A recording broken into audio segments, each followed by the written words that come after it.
आज जो मैं वाक़या सुना रही हूँ, वाक़या कुछ इस तरह से है कि ये वाक़या हमारे भाई के साथ हुआ था कि एक रात ऐसा हुआ कि नाना और भाई दोनों बैठे हुए थे और वो मतलब बातें कर रहे थे। काफ़ी रात हो गई थी और अचानक से ऐसा हुआ कि भाई बताते कि दरवाज़े पे आवाज़ आने लगी कि दरवाज़ा खोलो। तो भाई बताते कि मैं दरवाज़ा खोलने के लिए गया तो नाना ने कहा तुम बैठो मैं खोलता हूँ।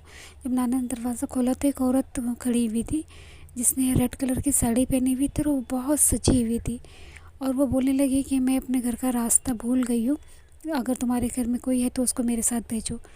तो हमारे जो नाना थे उन्होंने कहा कि नहीं, हमारे घर में कोई भी नहीं है।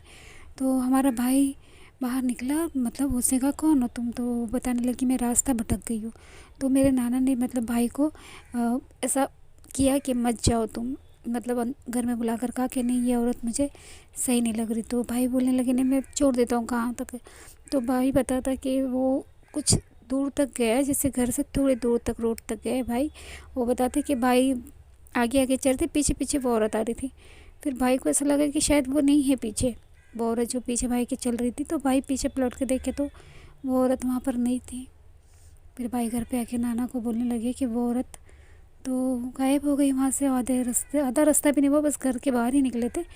तो नाना ने कहा फिर कि मैंने तो तुमको मना किया था, क्योंकि इतनी रात को कोई अपना घर का रास्ता पूछने लगे, किसी का दरवाज़ा बजा के बोले कि तुम्हारे घर में कोई तो मेरे साथ भेज दो, और इस तरह से इतनी सजी हुई कोई औरत रात के वक्त निकले, ये तो नहीं होता है ना।